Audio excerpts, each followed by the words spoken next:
I was most excited, although it didn't work out because my flight got even more delayed than yours, to meet you in person because I've been a huge fan. Oh, thank you. This is Jenn Chen, Jenn with 2 N's, Chen with 1 N, right? From LMN Architects in Seattle. A city that I absolutely love. I've been a fan since 2020. I feel like I think of you as the interior designer, investigative journalist that blew the lid off of the interior design problem that we haven't talked about or that we really weren't aware of, right?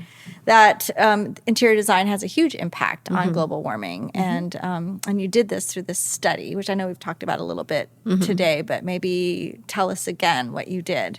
So usually when you look at the total building life cycle analysis or the embodied carbon impact, usually the interior finishes in the pie chart is very low. It's a fraction of the overall impact. But a building usually lasts for 50, 60 years, maybe longer. But the interiors within that building often get switched out every 10 years on average. For workplace, that is true. For retail or hospitality, it's more frequent. And I started to wonder about what the impact would be with cyclical renovations. So we used our firm's office as our case study, where we looked at all the past renovations we have done, and we prorated 2 floors of structure and envelope of our building.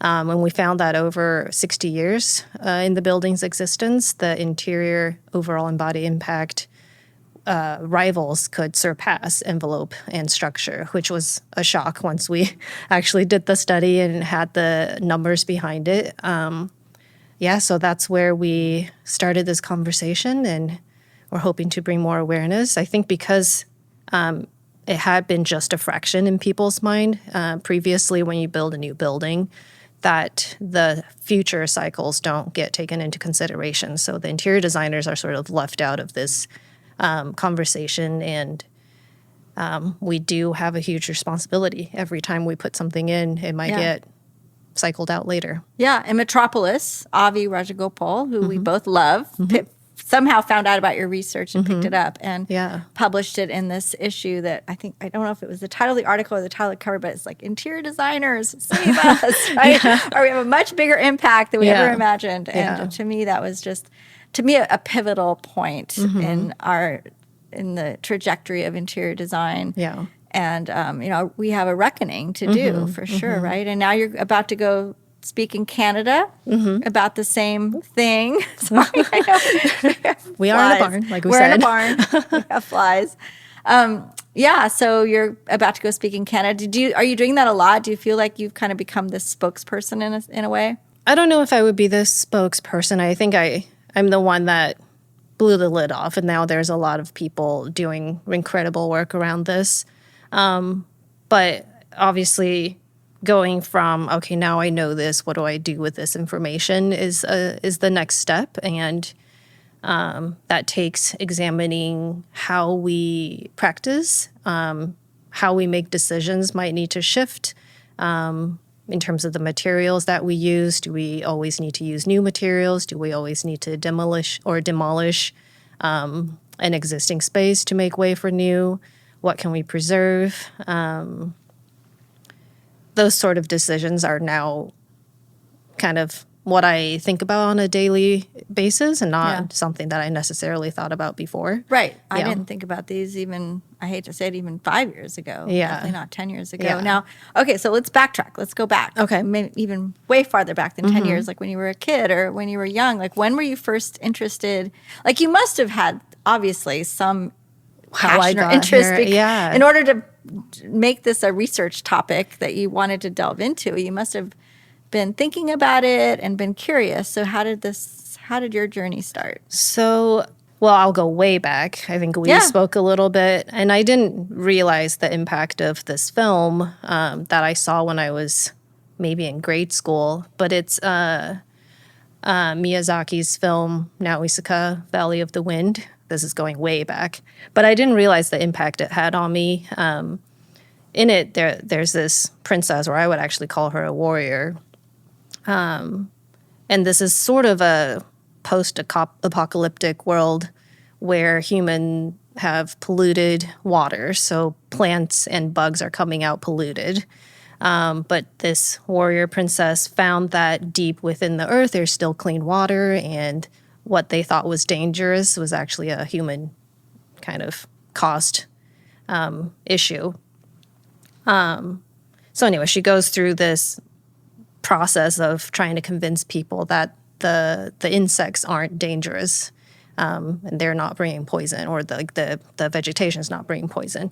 Anyway, long story short, I feel like when I look back, that film made me kind of realize that the environment is what we have to protect, and we are stewards of it, and we need to take care of it and understand it and not kind of go against its natural cycle.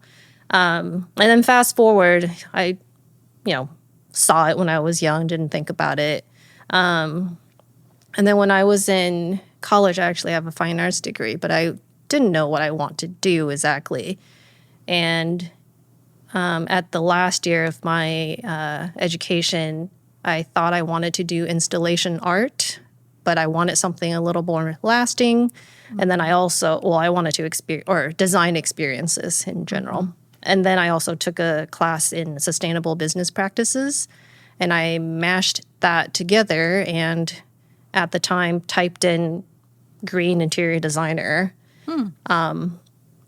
Found Lydia Corser, a lady down in Santa Cruz, California, and I up and moved and started working with her, and that opened a whole new world, I guess, of possibilities in terms of designing experiences or indoor environments, but doing it a sustainable way. And so funny, we almost align our college tracks. I also studied fine arts, and I was also interested in installation art. Oh, nice. But I went a little bit of a different, I didn't find that person in Santa Cruz. I kind of went a different route. Yeah.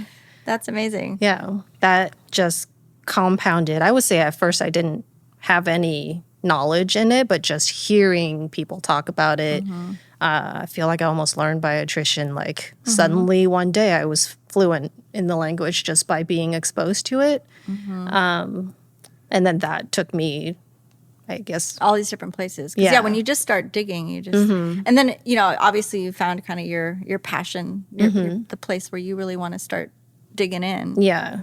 And I think it's the carbon, because it was such a revelation and a shock to me. I mean, I had a suspicion, but I didn't realize that it could rival structure and envelope. So from there, that sort of become like, okay, the next step, what can we do? What's our stretch goal? What can we change today, knowing what we know? That will make a big impact. Yeah. I wonder, too, if that film that you saw when you were a child, because you described it as she was a princess. No, she wasn't really a princess. She was a warrior. And I love that, I mean, it's navigating this world as a woman is a challenge. And I think having a different mindset for our roles is so important. And I feel a little bit the same way, too. I really didn't want to confine myself to my gender role. And I really was trying to make that a bigger thing. And I imagine that you did the same thing. And I love this idea of, no, forget the princess. Let's be the warrior. And I will say, as a woman, I think she exemplified the nurture that people sort of associate with women, but she was also tough, and she had to make tough decisions. It was funny. I was in a workshop, and they said, "Oh, list your hero and all the characters about them," and I literally chose a animation character. And so, what were the characteristics that you chose? I think it was independence, kind of steadfast, like saw things clearly, took care of the people around her, and stewardship towards the environment. So we do a similar exercise with a group that I have, and the twist on that is after you've done all that, and maybe you did the same thing, is that it turns out that that's you. You're the Yeah. hero. And so you're doing all these things. Yeah. Yeah. Yeah. They did say that. And I remember my mind being blown. It's like, oh, really? That's you. Yeah. Yeah. Well, You thank channeled your inner eco warrior, whatever you want to call it. Yeah. I'll have to internalize that a little bit. I can always do more. Well, okay. Actually, that's perfect segue into my next question is, what doing more? What's next? 'Cause you've done this big, I mean, it's hard to top what you've done now, right? You've kind of blown the lid off of interior design and our impacts, and like, what can you possibly do next that would have as big of a impact? Well, knowing on this is one industry? thing. Doing and really challenging what I've been doing before. Because even now I look back at decisions I've made before. I was like, well, I didn't know this then, did I? I think what's next is putting it into practice, knowing what tools are out there and helping develop tools that makes it easier to get there. So we recently worked on a project where we try to implement as much reuse as possible because we found that just finding lower embodied carbon materials, but practicing business as usual it does help, but it doesn't, it's less impactful than if you could preserve what you already have. That might be your next Yeah. subject. And we talked about it a little bit, that you actually ran the carbon calculation. Yeah. You utilized a large percentage of recycled furniture or products in a project, and you lowered that carbon number by a huge amount. I was shocked. Yeah, it was nearly 70%. And we have initial calculation where if we had just chosen low embodied carbon material, it would be about 22 to 25%. Yeah.